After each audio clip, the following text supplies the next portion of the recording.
Hello friends, तो आज हम क्लास 10 के साइंस का चैप्टर लाइफ प्रोसेसेस करेंगे। मैं आपको बता दूं कि अगर आपने मेरे लॉन्ग और शॉर्ट वीडियोस कर लिए तो आपको चैप्टर डीप में पढ़ने की ज़रूरत नहीं पड़ेगी, क्योंकि आपको किसी भी कॉम्पिटिटिव एग्जाम्स में, चाहे वो आप स्कूल स्टूडेंट्स हो या फिर किसी गवर्नमेंट जॉब का प्रिपरेशन कर रहे हैं, किसी भी कॉम्पिटिटिव एग्जाम में आपको इससे ज़्यादा क्वेश्चन इस चैप्टर से देखने को नहीं मिलेंगे।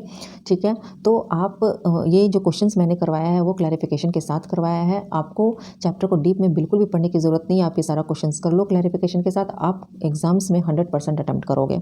तो चलो हम क्वेश्चन नंबर 1 देखते हैं। The ongoing physiological processes within our body persistently या कंटिन्यूसली टेक प्लेस। ठीक है, कौन सा ऐसा फिजियोलॉजिकल प्रोसेस हमारे बॉडी में जो कंटिन्यू होता ही रहता है? तो हमारा करेक्ट आंसर हो जाएगा रेस्पिरेशन। क्लैरिफिकेशन में देखिए, रेस्पिरेशन जो है वो एक वाइटल बायोलॉजिकल प्रोसेसेस है जो कि लाइफ को सस्टेन करने के लिए बहुत ही ज़रूरी है। इसमें क्या होता है कि गैसेस का एक्सचेंज होता है, ये और कौन सा गैस जो है वो एक्सचेंज होता है? तो ऑक्सीजन एंड कार्बन डाइऑक्साइड।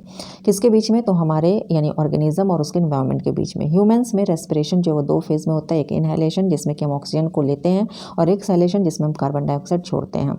इस प्रोसेस को जब ये सेलुलर लेवल पे होता है तो इसको हम सेलुलर रेस्पिरेशन कहते हैं। और ऐसे केस में, सेलुलर लेवल के केस में या सेलुलर रेस्पिरेशन के केस में एक एनर्जी जनरेट होता है। किस फॉर्म में? तो एटीपी फॉर्म में। ये एरोबिक हो या एनएरोबिक रेस्पिरेशन हो, ये एक फंडामेंटल रोल जो है वो प्ले करता है लिविंग ऑर्गेनिजम्स के मेटाबॉलिज्म में। ठीक है, अब इससे क्या होगा? मेटाबॉलिज्म होगा तो इसमें क्या होगा कि एनर्जी रिलीज होगा, जो कि हमारे वेरियस जो फिजियोलॉजिकल फंक्शंस हैं उसको फुलफिल करने के लिए हमें एनर्जी की ज़रूरत पड़ती है। तो अब चलिए हम देखते हैं question number 2। Which organ in the human body produces both digestive enzyme and hormones? कौन सा ऑर्गन जो है जो हार्मोन्स, डाइजेस्टिव हार्मोन भी प्रोड्यूस करता है और डाइजेस्टिव एंजाइम भी? तो हमारा करेक्ट आंसर हो जाएगा पैंक्रियास। तो क्लैरिफिकेशन में देखिए, पैंक्रियास को जो है वो डबल रोल होता है, क्योंकि ये बोथ एंडोक्राइन और एक्सोक्राइन ग्लैंड होता है। ये हार्मोन्स प्रोड्यूस करता है जैसे कि इंसुलिन एंड ग्लूकागोन, जो कि ग्लूकोज मेटाबॉलिज्म को रेगुलेट करता है। कैसे? Through their release into the circulatory system, इसको सर्कुलेटरी सिस्टम में रिलीज करके। एडिशनली ये डाइजेस्टिव एंजाइम सिक्रीट करता है, जिसमें कि कौन सा एंजाइम इंक्लूड रहता है? Trypsin, through the pancreatic duct for the process of digestion. देखते हैं question number 3। What marks the initial stage of photosynthesis? ठीक है, जो फोटोसिंथेसिस का इनिशियल स्टेज होता है वो कौन सा होता है? तो हमारा करेक्ट आंसर हो जाएगा the stimulation of a chlorophyll electron. Clarification में देखिए, फोटोसिंथेसिस के इनिशियल फेज में जो क्लोरोफिल का इलेक्ट्रॉन्स, जो क्लोरोफिल में इलेक्ट्रॉन होता है वो एनर्जाइज्ड हो जाता है सनलाइट के द्वारा, एलिवेटिंग दियर एनर्जी, उसके एनर्जी लेवल्स को एलिवेट कर देता है। This prompts the departure of electrons from the chlorophyll molecule. ठीक है, तो क्लोरोफिल मॉलिक्यूल से जो इलेक्ट्रॉन्स हैं वो डिपार्ट हो सके, ठीक है, और उसका जर्नी एक स्टार्ट हो सके through the electron transport chain के जरिए उसका जर्नी स्टार्ट हो सके, जिसमें ये जर्नी में क्या होता है? इसमें sequential oxidation and reduction reaction होता है। ठीक है, फोटोसिंथेसिस का इनिशियल स्टेज क्या होता है? तो stimulation of a chlorophyll electron. ये उस तरह से ही हुआ कि अगर हमें विटामिन डी लेना है तो धूप में जाते ही हमें विटामिन डी नहीं मिलने लगता है। अगर हम धूप में आधे घंटे खड़े होते हैं तब जाके हमारा विटामिन डी एक्टिवेट होता है, और आधे घंटे के बाद से वो विटामिन डी एक्टिवेट होने के बाद एब्जॉर्ब होना शुरू होता है। तो जस्ट लाइक दैट फोटोसिंथेसिस में पहले क्लोरोफिल इलेक्ट्रॉन जो है वो स्टिमुलेट होगा। ठीक है, अब हम देखते हैं question number 4। Which type of respiration yields a higher amount of energy release? किस तरह के रेस्पिरेशन में ज़्यादा एनर्जी रिलीज होता है? तो हमारा करेक्ट आंसर हो जाएगा एरोबिक रेस्पिरेशन। क्लैरिफिकेशन में देखिए, एरोबिक सेलुलर रेस्पिरेशन जो है उसमें क्या होता है? ग्लाइकोलिसिस होता है और the Krebs cycle and respiratory electron transport, ये तीनों चीज़ें मिली होती हैं, और जिसमें कि ये 36 ATP पर ग्लूकोज यूनिट देता है। ठीक है, ये प्रोसेस जो है वो अप्रॉक्सीमेटली 18 टाइम्स ज़्यादा इफेक्टिव होता है एनएरोबिक सेलुलर रेस्पिरेशन से। ठीक है, given the energy demand of cells, अब जो हमारे सेल्स का जो डिमांड है एनर्जी का, वो high efficiency of aerobic respiration जो है वो इस डिमांड को फुलफिल कर सकता है।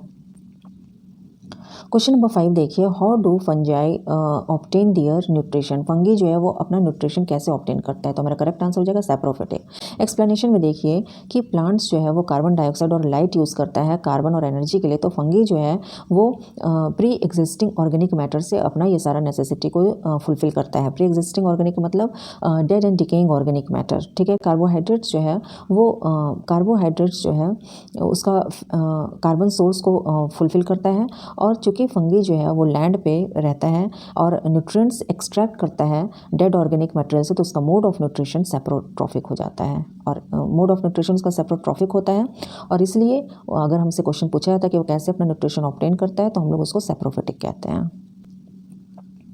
अब क्वेश्चन नंबर 6 देखिए, identify the leaf tissue where plastids are found. वो लीफ टिश्यू बताइए जहाँ पे कि प्लास्टिड मिलता है, तो हमारा करेक्ट आंसर हो जाएगा मेसोफिल। क्लैरिफिकेशन में देखिए, प्लास्टिड्स जो है वो सिग्निफिकेंट डबल मेम्ब्रेन ऑर्गेनेल्स है जो कि which are located within meristematic tissues, particularly within parenchyma cells of plants और लीव्स। ठीक है, पेरेन्काइमा जो है वो मेसोफिल जिसको हम सेंट्रल लीफ भी कहते हैं उसके उसमें प्रेजेंट होता है। ठीक है, और इस तरह के प्लास्टिड्स को वो देता है। क्वेश्चन नंबर 7 देखिए, from where does the oxygen released in photosynthesis originate. जो ऑक्सीजन रिलीज होता है फोटोसिंथेसिस में वो ऑक्सीजन आता कहाँ से, तो वाटर से। क्लैरिफिकेशन में देखिए, एक्टिवेटेड क्लोरोफिल जो है वो फॉलो करता है फोटॉन्स के एब्जॉर्प्शन को और फोटोलिसिस ऑफ वाटर को फैसिलिटेट करता है। जब वाटर का फोटोलिसिस होता है तो वाटर किस में टूटता है, तो H पॉजिटिव और OH नेगेटिव आयंस में टूटता है। सब्सिक्वेंट रिएक्शन देखिए इस तरह का होता है, 4OH negative give rise to 4OH plus 4 electron and 4 फिर इस तरह से देखिए 2 वाटर प्लस O2 क्या दे रहा है, तो 4OH, ये हाइड्रोलिसिस ऑफ वाटर हो गया। और इस तरह से ऑक्सीजन जो है वो जनरेट होता है कैसे, तो वाटर के ब्रेकडाउन से। क्वेश्चन नंबर 8 देखिए, what is the vestigial component of the human digestive system. Human digestive system का वेस्टिजियल कंपोनेंट क्या होता है, तो हमारा करेक्ट आंसर हो जाएगा वर्मी फॉर्म अपेंडिक्स। ठीक है, क्लैरिफिकेशन में देखिए, वेस्टिजियल ऑर्गन्स जो है वो स्ट्रक्चर या ऑर्गन्स होता है किसी भी ऑर्गेनिज्म में जो बहुत ही छोटा साइज का होता है और फंक्शन करता है over the course of evolution, often becoming rudimentary और नॉन फंक्शनल। ठीक है, तो नॉन फंक्शनल होता है ये। These remnants are considered remnants of evolutionary ancestors and may no longer serve a significant purpose in the present organism. ठीक है, तो ये कोई इसका सिग्निफिकेंट रोल नहीं होता है हमारे में। अब क्वेश्चन नंबर 9 देखिए, identify the enzyme found in human saliva. Human saliva में कौन सा एंजाइम पाया था, तो पिटालिन। ठीक है, अब क्लैरिफिकेशन में देखिए, एमिलेज जो है जिसको हम पिटालिन भी कहते हैं, ठीक है, पिटालिन को क्या कहते हैं, एमिलेज भी कहते हैं। ये प्रेजेंट होता है सलाइवा में और इसमें क्या होता है कि स्टार्च जो है वो टूटता है सिंपलर शुगर्स में जैसे कि माल्टोज एंड डेक्सट्रिन, जबकि अराउंड 30% ऑफ स्टार्च डाइजेशन जो है वो हमारे ओरल कैविटी में स्टार्ट हो जाता है with further breakdown taking place in the small intestine. Question number 10 देखते हैं, in the course of photosynthesis के समय में कार्बन डाइऑक्साइड जो है वो ट्रांसफॉर्मेशन में जाता है। ठीक है, तो कैसा ट्रांसफॉर्मेशन उसका होता है, तो वो रिड्यूस हो जाता है। क्लैरिफिकेशन में देखिए, during photosynthesis CO2 undergoes reduction. ठीक है, कार्बन डाइऑक्साइड रिडक्शन में जाता है और ग्लूकोज फॉर्म करता है C6H12O6 with electrons obtained from water oxidation. ठीक है, जैसे ही वाटर स्प्लिट होता है आयंस में H positive and OH negative में, तो जो हाइड्रोजन है along with its associated electrons combine हो जाता है कार्बन डाइऑक्साइड के साथ और कार्बोहाइड्रेट फॉर्म करता है। ये जो इलेक्ट्रॉन गेन जो है वो उसका रिजल्ट क्या होता है, तो इसी इलेक्ट्रॉन गेन से कार्बन डाइऑक्साइड का रिडक्शन होता है। अब ये जो 6 O2 मोलिकुल्स है जो कि रिएक्शन के अंत में जनरेट होता है वो वाटर से ओरिजिनेट होता है। ठीक है, तो वाटर जो है इस प्रोसेस में इलेक्ट्रॉन लूज कर देता है और ऑक्सीडेशन में चला जाता है।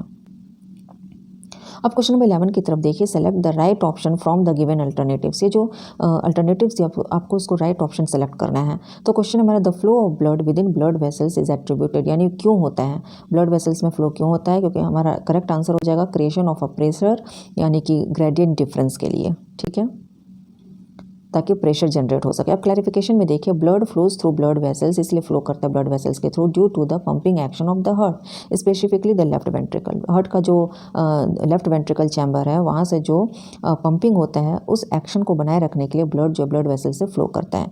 ये जो रिदमिक कॉन्ट्रैक्शन होता है वो ब्लड प्रेशर जनरेट करता है, propelling blood into the arteries. ठीक है, ब्लड को आर्टरीज में भेज देता है। अब आर्टरीज जो है with their elastic walls help maintain a steady flow by expanding and contracting. Capillaries जो है, capillaries facilitate nutrient and gas exchange with tissues and veins return deoxygenated blood back to the heart. ये हम लोगों ने class 6-7 में पढ़ा है किस तरह से ब्लड का सर्कुलेशन होता है हमारे हार्ट में। ठीक है, तो valves in veins prevent back flow and factors like gravity and muscle contraction aid blood movement. Collectively ये जो सारे मैकेनिज्म होते हैं वो कंटिन्यूअस सर्कुलेशन ऑफ ब्लड को इंश्योर करते हैं throughout the body. Question number 12 देखिए, एक्वेटिक ऑर्गेनिज्म या तो एनिमल्स हो या प्लांट्स हो वो वाटर में कैसे सर्वाइव करता है, तो हमारा करेक्ट आंसर हो जाएगा each of them is accurate, यानी कि ABC तीनों आंसर सही है। ए में क्या है, there is a 0.7% concentration of dissolved oxygen in water, क्योंकि वाटर में 0.7% कंसंट्रेशन ऑफ ऑक्सीजन होता है। नंबर बी में क्या है कि वो ऑक्सीजन पे रिलाई करते हैं, वाटर में डिजॉल्व रहता है किस चीज़ के लिए, तो रेस्पिरेशन के लिए। नंबर सी में क्या है, स्पेशलाइज्ड ऑर्गन्स जैसे कि एनिमल्स में गिल्स होता है और जनरल बॉडी सरफेस होता है प्लांट्स में। ठीक है, वो ये डिजॉल्व्ड ऑक्सीजन को इनटेक करता है अपने बॉडीज़ में। क्वेश्चन में देखिए, एक्वेटिक ऑर्गेनिज्म एक्वेटिक ऑर्गेनिजम्स जिसमें एनिमल एंड प्लांट्स दोनों हैं वो वाटर में रहता है, फ्लोरिश इन वाटर, वाटर में रह पाता है क्योंकि उसका एडाप्टेशंस जो है वो उसको इनेबल करता है कि वो एक्वेटिक एनवायरनमेंट्स में सर्वाइव कर सके। आपने सुना होगा पोलर बियर, ठीक है, तो वो कहाँ रहता है ना, बर्फ़ों पे रहता है। तो उसको इस तरह से बनाया गया है, वो इस तरह से बाय नेचर बना हुआ है कि वो वहाँ पे सर्वाइव कर सकता है। तो इस तरह से भी एक्वेटिक ऑर्गेनिजम्स इस तरह से बने हुए हैं कि वो जो है वाटर में सर्वाइव कर सकते हैं। तो क्वेश्चन नंबर 13 देखिए, the quantity of nephrons in a kidney corresponds to, kidney में कुछ प्रोजेक्शंस होते हैं उसको नेफ्रॉन्स कहते हैं। इसको हम क्या कहते हैं, जो क्वांटिटी, जो नेफ्रॉन्स का क्वांटिटी होता है किडनी में उसको हम क्या बोलते हैं, तो इसको हम बोल सकते हैं द नंबर और क्वांटिटी ऑफ बोमेंस कैप्सूल्स, ऐसा भी हम कह सकते हैं, ठीक है। तो क्लैरिफिकेशन में देखिए, एवरी नेफ्रॉन जो है consist of a blind cup shaped structure, तो वो ब्लाइंड कप शेप्ड स्ट्रक्चर उसका रहता है। हर एक नेफ्रॉन कैसा रहता है, तो ब्लाइंड कप शेप्ड स्ट्रक्चर में रहता है जिसको हम बोमेंस कैप्सूल भी कहते हैं, which envelops the glomerulus and serves as the location for ultrafiltration. Consequently the count of nephrons in the kidney corresponds to the number of Bowman's capsules, ठीक है। The term Malpighian body refers collectively to Bowman's capsule and its associated glomerulus. Question number 14 देखिए, what precautions should individuals with high BP take to prevent an excessive increase in their blood pressure. तो हमारा correct answer क्या हो जाएगा, steer clear of, इसका मतलब क्या होता है, स्टीयर क्लियर ऑफ का मतलब अवॉइड, ठीक है। इमोशनल डिस्ट्रप्शंस को आप अवॉइड करो और टू एक्साइटमेंट को, बहुत ज़्यादा एक्साइटमेंट को भी आपको अवॉइड करना है। क्लैरिफिकेशन में देखिए कि हाई ब्लड प्रेशर या हाइपरटेंशन जो है वो होता है कि मेडिकल कंडीशन होता है जिसमें कि हमारे आर्टरीज में प्रेशर बढ़ जाता है। इसका मतलब जो ब्लड का जो फोर्स है against the wall of the arteries ये बहुत ज़्यादा हाई हो जाता है। इस कंडीशन में वेरियस हेल्थ प्रॉब्लम्स होता है जिसमें कि heart disease, stroke and other cardiovascular complications होने की संभावना होती है। ब्लड प्रेशर जो है वो मिलीमीटर्स ऑफ मरकरी में हम उसको मेज़र करते हैं और दो वैल्यू में हम उसको रिकॉर्ड करते हैं। एक तो सिस्टोलिक प्रेशर, ये वो प्रेशर होता है जिसमें कि हार्ट बीट करता है, और एक डायस्टोलिक प्रेशर, ये वो प्रेशर होता है जिसमें कि हार्ट रेस्ट करता है बीटिंग के बीच में, ठीक है। तो नॉर्मल BP जो है वो टिपिकली 120/80 mmHg होता है, जबकि हाई BP 130/80 mmHg होता है। स्ट्रेस या हाइपरटेंशन हम बोलें तो ये डायरेक्ट रोल होता है हार्ट डिजीज़ का या हार्ट अटैक का, ठीक है। तो आपको जो है वो स्ट्रेस आपको नहीं लेना है, इस चीज़ को आपको अवॉइड करना है। अब क्वेश्चन नंबर 15 में देखिए, बर्ड्स एंड मैमल्स पजेजेस, बर्ड्स या मैमल्स जो उसमें क्या होता है, तो उसमें जो सर्कुलेशन होता है वो डबल एंड क्लोज टाइप होता है। क्लैरिफिकेशन में देखिए, बर्ड्स और मैमल्स, मैमल्स मतलब जो दूध दे सकते हैं, ठीक है। तो उसमें उसके हार्ट में क्या होता है, 4 चैम्बर्स होता है और वो डबल सर्कुलेटरी सिस्टम फॉर्म करता है जिसमें कि ब्लड जो है वो सर्कुलेट होता है हार्ट के थ्रू ट्वाइस, यानी 2 बार। पहले बॉडी से हार्ट जाएगा, हार्ट से लंग्स, फिर लंग्स से हार्ट में आएगा और फिर हार्ट से बॉडी में जाएगा। ये सर्कुलेशन क्लोज्ड होता है with blood traveling in arteries, veins and capillaries. क्यों क्लोज होता है, क्योंकि ब्लड किधर ट्रेवल करता है, आर्टरीज, वेन्स और कैपिलरीज में, without direct contact with cells और टिश्यूज। हमारे सेल्स और टिश्यूज में डायरेक्ट ब्लड का कॉन्टैक्ट नहीं होता है, ये आर्टरीज, वेन्स और कैपिलरीज में ट्रेवल करता है। क्वेश्चन नंबर 16 देखिए, which cation among the following is link to elevated यानी हाई BP। हाई BP से कौन सा कटायन जो है वो लिंक्ड है, तो हमारा करेक्ट आंसर हो जाएगा सोडियम। क्लैरिफिकेशन में देखिए, ये सोडियम से डायरेक्ट कनेक्टेड है क्योंकि एक्सेस सोडियम जो है वो वाटर रिटेंशन को प्रमोट करता है, leading to increased pressure on blood vessels.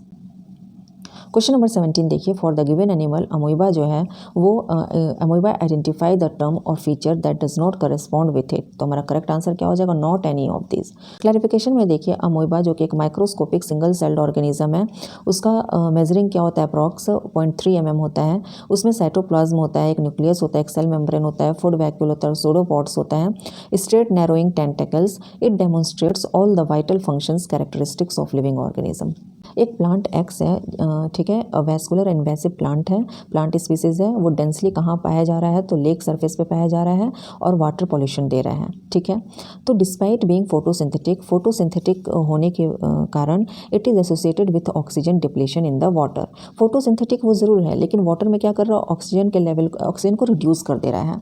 तो इस अपरेंट कॉन्ट्राडिक्शन को आपको एक्सप्लेन करना है। तो हमारा करेक्ट आंसर क्या होगा कि despite engaging in photosynthesis, X depletes oxygen more quickly than it produces due to its rapid growth rate. वो इतना ज़्यादा रैपिडली ग्रो करता है ना कि वो ऑक्सीजन को देने से ज़्यादा ऑक्सीजन को डिप्लीट कर देता है, ठीक है। क्वेश्चन नंबर 19 देखिए, success entericus is the secretion originating from. ये जो सक्सेस एंटेरिकस है ये कहाँ से सिक्रीट होता है? तो हमारा करेक्ट आंसर हो जाएगा बी एंड सी, यानी ब्रोनर्स ग्लैंड एंड क्रिप्ट्स ऑफ लैबरखूम। ठीक है। हमारा क्वेश्चन नंबर 20 देखिए, the water lost through transpiration. Water जो है ट्रांसपिरेशन के थ्रू लॉस्ट होता है। ठीक है, तो वो कौन सा वाटर होता है? तो हमारा करेक्ट आंसर हो जाएगा प्योर वाटर। क्लैरिफिकेशन में देखिए, फोटोसिंथेसिस को कंडक्ट करने के लिए प्लांट्स जो है वो वाटर लेता है सॉइल से और इसको लीव्स तक पहुंचाता है जाइलम वेसल के द्वारा। ठीक है, अब फोटोसिंथेसिस के लिए सरप्लस वाटर जो है वो एक्सपेल्ड करता है लीव्स से, तो और लीव्स में क्या होता है, टाइनी पोर्स होता है जिसको हम स्टोमेटा कहते हैं, तो वहाँ से वो वाटर को एक्सपेल करता है और इस प्रोसेस को हम क्या कहते हैं, ट्रांसपिरेशन कहते हैं। ट्रांसपिरेशन में क्या होता है, प्लांट जो है प्रीडोमिनेंटली वाटर लूज करता है। ठीक है, और जो वो एब्जॉर्ब करता है उसको लूज करता है ट्रांसपिरेशन में। तो एक तरफ से तो क्या कर रहा है, सॉइल से वाटर एब्जॉर्ब करता है, दूसरे लीफ के स्टोमेटा से लूज कर रहा है। अब ये जो मिनरल है, जो रूट्स जो है, अब वाटर आ रहा है तो उसके साथ मिनरल भी आ रहा है, तो अब जो रूट्स के द्वारा मिनरल्स आ रहा है वाटर के साथ, वो प्लांट्स के द्वारा एसिमुलेट होता है और इससे क्या होता है कि ट्रांसपायर्ड वाटर रिलीज होता है, बीइंग रिलेटिवली प्योर। ठीक है, तो इसका करेक्ट आंसर क्या हो जाएगा, प्योर वाटर। तो अगर आपको मेरा ये वीडियो पसंद है तो please like and subscribe my channel. अगले वीडियो में मैं फिर से इस चैप्टर का क्वेश्चंस लेकर आऊँगी, बहुत ही ज़्यादा इंपॉर्टेंट क्वेश्चंस जो आपको डिफरेंट कॉम्पिटिटिव एग्जाम्स में भी देखने को मिलेंगे।